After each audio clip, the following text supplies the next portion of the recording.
کہ ایک دن روزہ رکھتے اور ایک دن نہ رکھتے، لیکن اس کے علاوہ ایسا بھی ہوا کہ آپ لگاتار روزہ رکھتے اور ایسا بھی ہوا کہ آپ لگاتار روزہ نہیں رکھتے تھے۔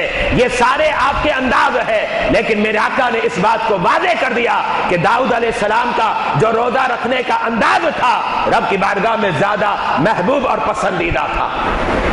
اس کے علاوہ رب جلیل حضرت سیدنا داؤد علیہ السلام کی شان کو بیان کرتا ہے۔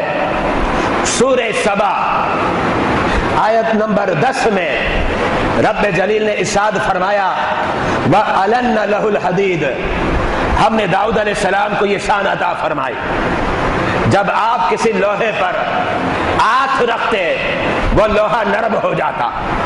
یہ قرآن بیان کر رہا ہے۔ اور اگر ہمیں لوہا نرم کرنا ہو ہم کیا کرتے ہیں؟ آگ میں ڈالتے ہیں، بٹی میں ڈالتے ہیں۔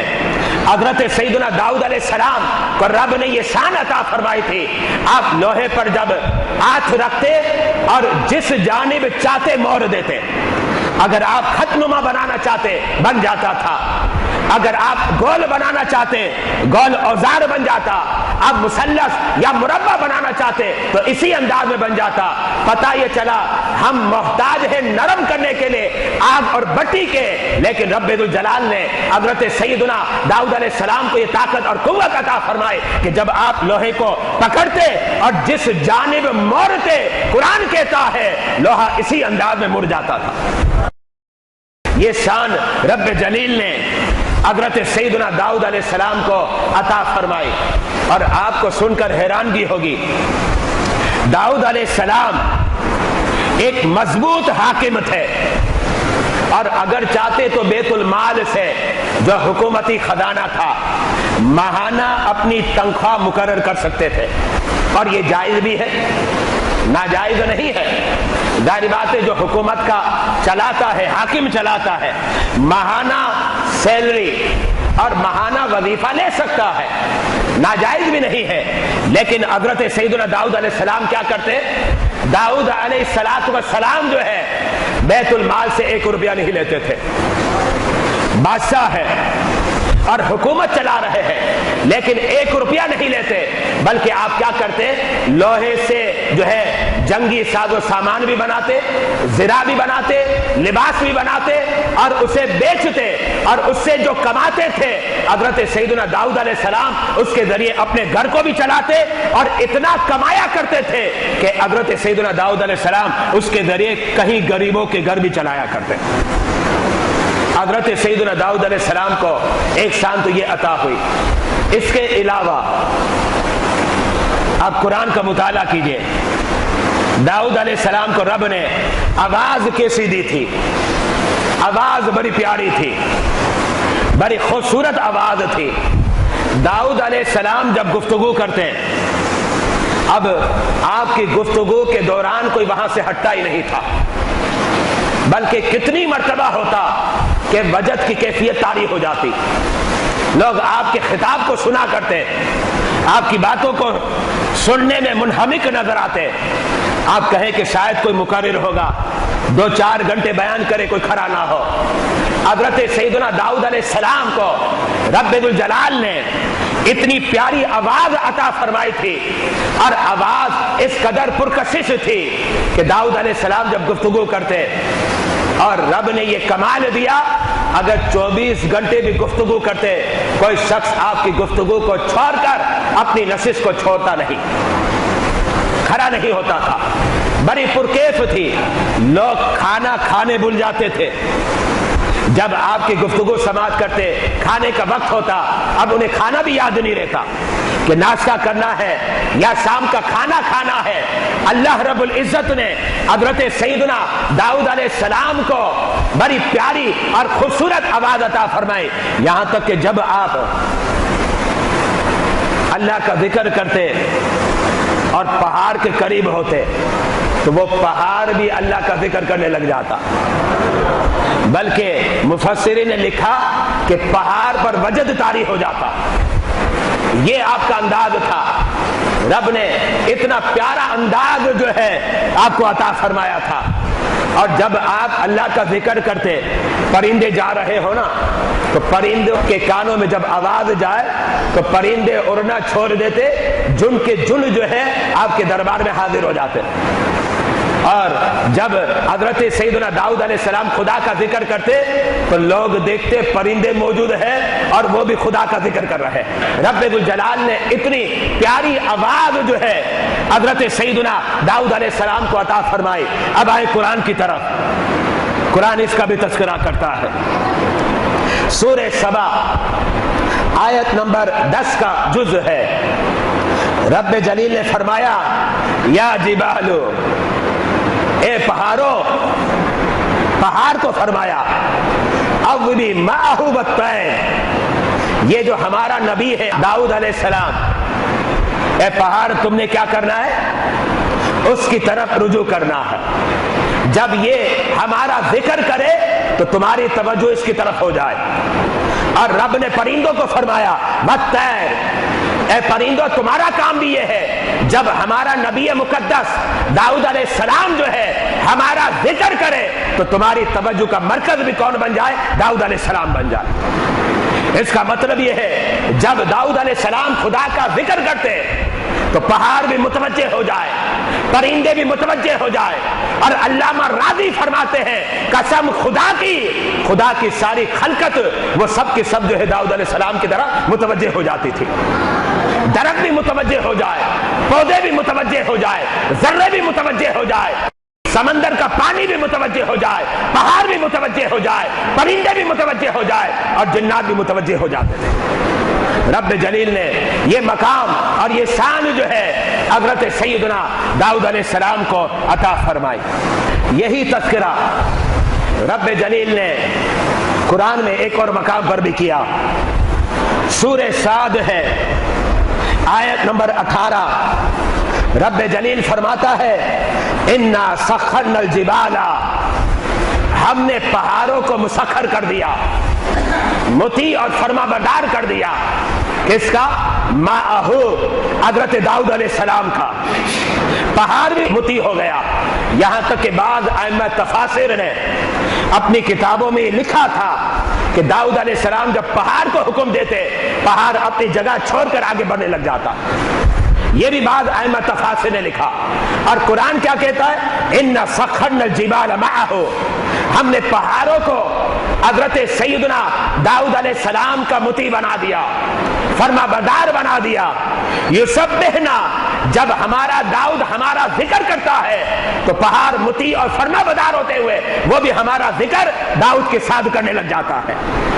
قرآن بیان کر رہا ہے۔ اور پھر رب جلیل فرماتا ہے سورہ صاد ہی میں آیت نمبر 19 کے اندر وَالطَّيْرَ مَحْشُورًا، اور پرندے جب اڑ رہے ہوتے تو اپنا اڑنا چھوڑ دیتے اور داؤد علیہ السلام کے ارد جمع ہو جاتے۔ یہ قرآن کہہ رہا ہے وَالطَّيْرَ مَحْشُورًا، پرندے حضرت سیدنا داؤد علیہ السلام کے ارد گرد اکٹھا اور جمع ہو جاتے۔ اور پھر قرآن کہتا ہے کُلٌّ لَّهُ أَوَّابٌ، رب نے یہ فرما دیا ان پہاڑوں کو، ان پرندوں کو کہ سب کے سب داؤد کے مطیع فرما بردار ہو جاؤ، داؤد کی اطاعت کرو۔ رب جلیل نے حضرت سیدنا داؤد علیہ السلام کو اتنا عظیم مقام عطا فرمایا۔ اور اسی لیے کہا جاتا ہے کہ آپ کی حکومت پرندوں پر تھی اور آپ کا جو لخت جگر حضرت سیدنا سلیمان علیہ السلام تھے، ان کی حکومت بھی پرندوں پر تھی، جنات پر تھی، ہوا پر تھی۔ رب جلیل نے یہ شان اور یہ کمال اور یہ وجاہت اپنے فضل اور کرم سے ان مقدس انبیاء کو عطا فرمائے۔ حضرت سیدنا داؤد علیہ السلام کا جب وصال ہوا قابل توجہ ہے۔ میں نے وہ باتیں پیش کی ہے جو بہت زیادہ معتبر ہے اور مستند ہے، ورنہ داؤد علیہ السلام کے حوالے سے بڑے قصے ملتے ہیں، اگرچہ کچھ ایسے قصے جو معتبر ہیں میں نے بیان نہیں کیے، لیکن بعض قصص ایسے ہیں جو غیر معتبر ہیں اور ان کی کوئی اصل نہیں ہے، علماء نے ان پر بڑی تنقیدیں کی ہے، لیکن میں نے وہ باتیں پیش کر دی جو قرآن نے بیان کی ہے۔ اس لیے ہمارا آج عنوان یہی تھا کہ حضرت داؤد علیہ السلام کا تذکرہ قرآن سے. تو قرآنی باتیں میں نے آپ حضرات کے سامنے پیش کر دی، لیکن یہ یہود و نصارہ کی جو کتابیں ہیں ان کتابوں کے اندر بھی حضرت سیدنا داؤد علیہ السلام کا تذکرہ ہے. کبھی تو وہ شان بیان کرتے ہیں اور کبھی معاذ اللہ یہ بھی کہہ بیٹھے کہ داؤد علیہ السلام جو ہے ایک عورت پر فرشتہ ہو گئے. معاذ اللہ اس طریقے سے قصے بیان کرتے ہیں. ہم کہتے ہیں الحمدللہ ہمارا مذہب اسلام ہے، اور مذہب اسلام یہ سکھلاتا ہے جہاں ہم اپنی جانوں کو نچھاور کرتے ہیں نبی کے نام پر، الحمدللہ ہم سارے انبیاء کا ادب کرتے ہیں، خواہ وہ موسیٰ علیہ السلام ہو یا پھر عیسیٰ علیہ السلام ہو یا پھر حضرت سیدنا سلیمان علیہ السلام ہو یا پھر داؤد علیہ السلام ہو. الحمدللہ ہم سارے انبیاء کا ادب اور احترام کرتے ہیں، اور گستاخ وہ ہوں گے، ہم تو ادب کے ماننے والے ہیں، ہم تو ادب کے بھکاری ہیں، تعظیم کے بھکاری ہیں، اور ہمارا انداز اس کے اندر آپ کو ادب، احترام، تعظیم اور توقیر ہی ملے گا. الحمدللہ حضرت سیدنا داؤد علیہ السلام کا وصال ہوا تو کیا ہوا؟ آپ کے جنازے کے لیے دور دراز سے سارے لوگ آنے شروع ہو گئے. کہتے ہیں آپ کے جنازے میں صرف علماء بنی اسرائیل کے وہ 40,000 تھے، علماء تھے 40,000 بنی اسرائیل کے. عوام کی بات نہیں کر رہا، عوامی ہجوم تو انگنت تھا، آپ شمار بھی نہیں کر سکتے، بلکہ ہر طرف سر ہی سر نظر آتا تھا، نہ کہیں سرا نظر آئے نہ کونا نظر آئے. اور ذرا یہ بات بھی قابل توجہ ہے، آج کے دور میں 40,000 الگ ہے، اس دور میں الگ ہے، اس لیے کہ آج کے دور میں انسانوں کی تعداد 650-700 کروڑ ہے تقریباً، اور اس دور میں اتنی انسانوں کی تعداد تھی بھی نہیں، اتنی تعداد انسانوں کی تھی بھی نہیں. لیکن اس کے باوجود حضرت سیدنا داؤد علیہ السلام کے جنازے میں علامہ ابن کثیر نے لکھا البدایہ والنہایہ کے اندر کہ بنی اسرائیل کے 40,000 علماء شریک ہوئے، اور عوام کا تو کوئی شمار ہی نہیں تھا. جب حضرت سیدنا داؤد علیہ السلام کا جنازہ موجود تھا تو صبح کے وقت آپ کا وصال ہوا، ہفتے کا دن تھا، جنازہ موجود ہے، لوگ آ رہے ہیں، اور سورج کی روشنی آپ پر پڑ رہی تھی، جنازہ باہر تھا، اوپر کوئی چھت نہیں تھی. حضرت سیدنا سلیمان علیہ السلام نے پرندے کو بلایا، کہا کچھ پرندے جمع ہو جاؤ، سایہ کرو. حضرت سیدنا داؤد علیہ السلام کے اوپر پرندوں کی چھت بن گئی اور سایہ افغان ہو گئے. جیسے درخت اور پیڑ کا سایہ ہوتا ہے، پرندوں نے اپنا سایہ بنا لیا. اچھا، اب 40,000 علماء، لاکھوں عوام کا ہجوم نظر آتا ہے، اور اس درمیان کچھ لوگ حضرت سیدنا سلیمان علیہ السلام کے پاس آئے. کہا حضرت آپ کے ابا حضور کے جنازے میں آئے ہیں اور سورج کی روشنی بہت تیز ہے، حرارت بہت تیز ہے، بڑی شدت کی گرمی لگ رہی، کچھ کیجیے آپ، کہاں جائے، کہاں ہے چھت؟ حضرت سیدنا سلیمان علیہ السلام تھوڑے پریشان ہوئے، پھر پرندوں کو بلایا، کہا ایک کام کرو، یہ جتنا بھی عوامی ہجوم ہے، جیسے اوپر چھت ہوتی ہے نا، تم سارے پرندے مل کر ایسی چھت بنا لو. اب پرندوں کی چھت ہے، ہر پرندہ دوسرے پرندے سے متصل ہو گیا، اور یہ سمجھے کہ کہیں کلومیٹر تک آسمان نظر ہی نہیں آ رہا تھا. اتنے پرندے، ایسا لگتا ہے کہ لاکھوں پرندے جمع ہو گئے، دنیا کے پرندے جمع ہو گئے، اور انہوں نے کیا کیا؟ ایک دوسرے سے پرندے متصل ہو گئے، اور متصل اس طریقے سے ہو گئے کہ اب نیچے سے جو ہے آسمان نظر ہی نہیں آ رہا، بس پرندے ہی پرندے نظر آ رہے ہیں. لیکن ظاہری بات ہے جب چھت پرندوں کی بنے اور کہیں کلومیٹر تک یہ چھت پرندوں کی بن جائے تو ہوا کہاں سے آئے گی؟ اب گرمی ہونے لگی، پسینے نکلنے لگے، بے چینی ہو گئی، پریشان ہو گئے. حضرت سلیمان علیہ السلام کے پاس آ گئے، عرض کرنے لگے اے سلیمان، آپ نے یہ تو آسانی کر دی کہ سورج کی روشنی سے ہم بچ گئے، لیکن ان پرندوں نے کیا کر دیا ہے؟ اتنے اپنے آپ کو ملا جلا دیا ہے کہ اب ہوا کا کوئی رخ ہی نہیں بچا، تو ہوا ہم تک کیسے پہنچے گی؟ حضرت سیدنا سلیمان علیہ السلام نے پرندوں کو بلایا اور کہا کہ اتنے قریب قریب نہ رہو، بلکہ اس انداز میں رہو کہ تمہارا سایہ ہو اور ہوا بھی پہنچے۔ جب حضرت سیدنا سلیمان علیہ السلام نے پرندوں کو حکم دیا تو پھر پرندوں میں جب یہ بات پھیلی تو اب انہوں نے کیا کیا؟ بیچ میں خلا چھوڑ دیا۔ اور یہ ساری باتیں کون لکھ رہا ہے؟ بالکل مستند میں نے پیش کیے۔ علامہ ابن کثیر البدایہ والنہایہ کے اندر لکھ رہا ہے، یعنی رب انبیاء کرام کو کتنی عظمتیں عطا فرماتا ہے، کتنی شانیں عطا فرماتا ہے۔ اسی لیے مسلمانوں کا اس بات پر اتفاق ہے، یاد رکھنا خلق خدا میں سب سے افضل اور برتر جو ہے یہ خدا کے انبیاء اور رسول ہے۔ انبیاء اور رسول کے برابر کوئی نہیں۔